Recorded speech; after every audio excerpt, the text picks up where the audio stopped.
कुछ पवित्र अप्सराओं को लेके जाओ और उनकी तपस्या भंग कर दो।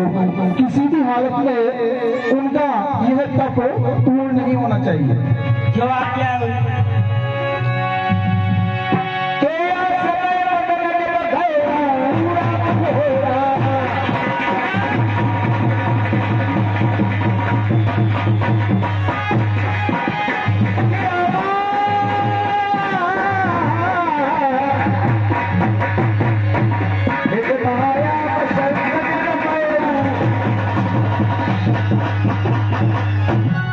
सज्जनों, जब इंद्र भगवान ने कह दिया तो कामदेव अपने सहायकों को लेकर के, अप्सराओं को लेकर के, और जहाँ पर नारद जी तपस्या कर रहे थे वहाँ पर पहुंचकर और अपने माया के प्रभाव से उन्होंने बसंत ऋतु का निर्माण कर दिया।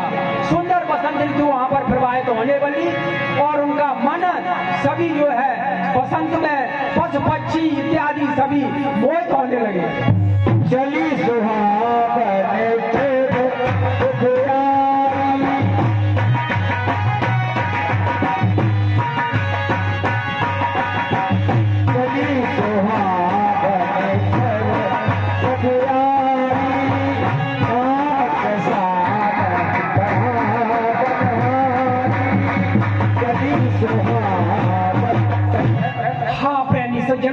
इस तरह से सुंदर तीनों प्रकार की सुंदर शीतल मंद सुगंध वायु बहने लगी, जो कि काम अग्नि को बढ़ाने के लिए ये प्रभावित करने लगी।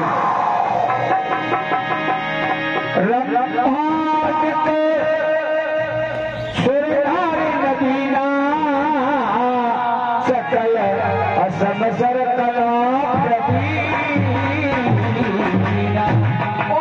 सज्जनों, कामदेव के साथ में रंबादिक आदि सुंदर नवीन सुर स्त्रियां थी जो काम कला में इत्यादि बड़ी प्रवीण थी।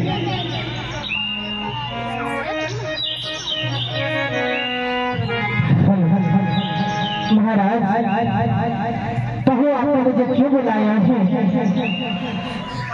आपको ऋषि मुनि की तपस्या भंग करने के लिए बुलाया। ठीक है महाराज, मैं जहाँ तक कोशिश करूंगी सहित हो सके कि तुम्हारी जो मनोकामना है वो पूरी हो जाए। अरे बाबा, अरे जाग जाओ।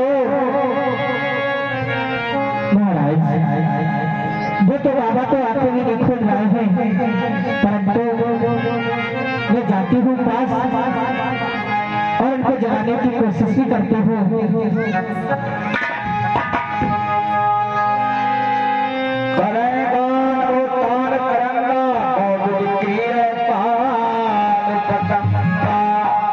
वो नहीं जग रहे बाबा। क्या मुन्ने बाबा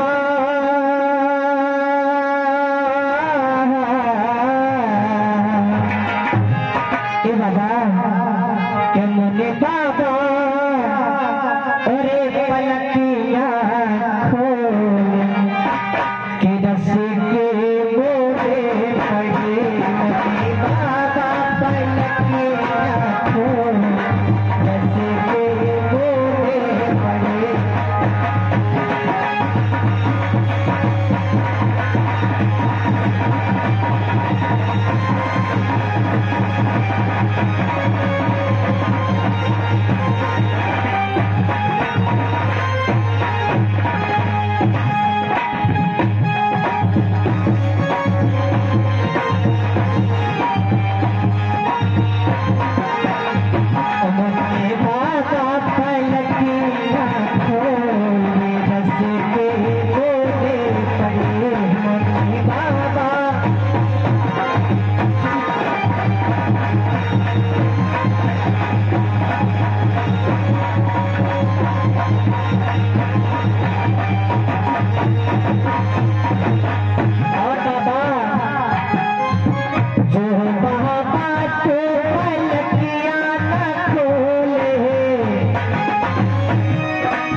ना जग रहा अब क्या करेगा बाबा को।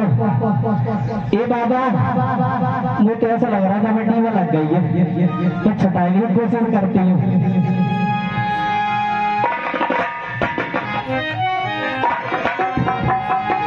बाबा ऐसे जगह कैसे जगह कि एगो बेदार और किलो जग डाल के ये गोटे दाद किलो जग डाल के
समाधि लगा लेंगे बेटा बिल्कुल जग रहा सुनते हो महाराज कि ये कैसी समाधि और लगा बैठे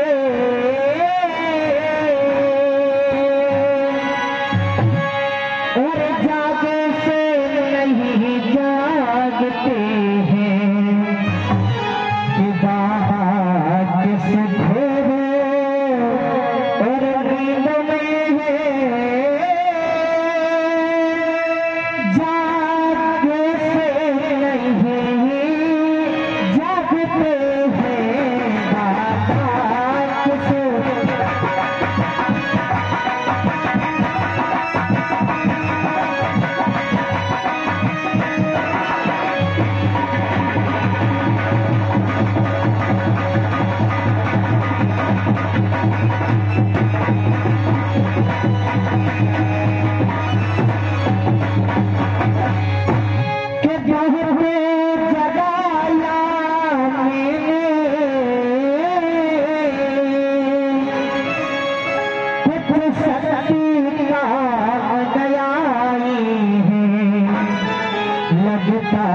मुझको ये तपसी कोई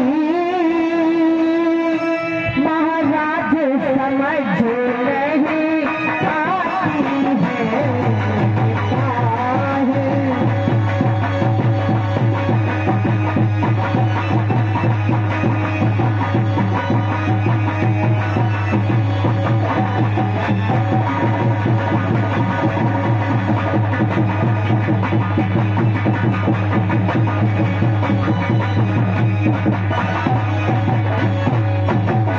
अरे महाराज मुझे क्षमा कीजिए क्योंकि मैंने बहुत प्रयास किया है परंतु ये बाबा नहीं जागा है। देख सहाय हर सारा ये सद्गुण गुण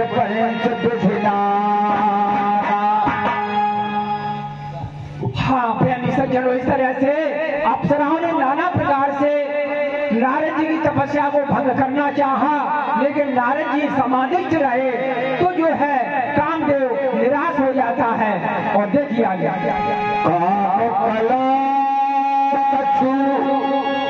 मोने है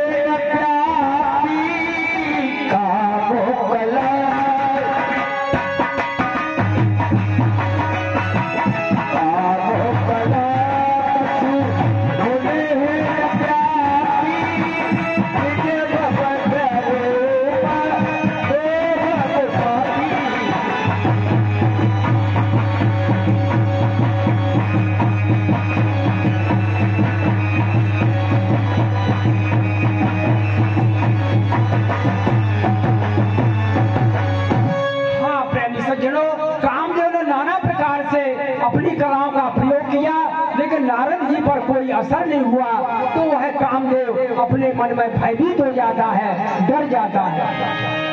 सीनक चाप सकै नहीं को तासू बड़े रखवार रमा पट जा। हाँ प्रेमी सज्जनों, तुलसी बाबा कहते हैं कि उसकी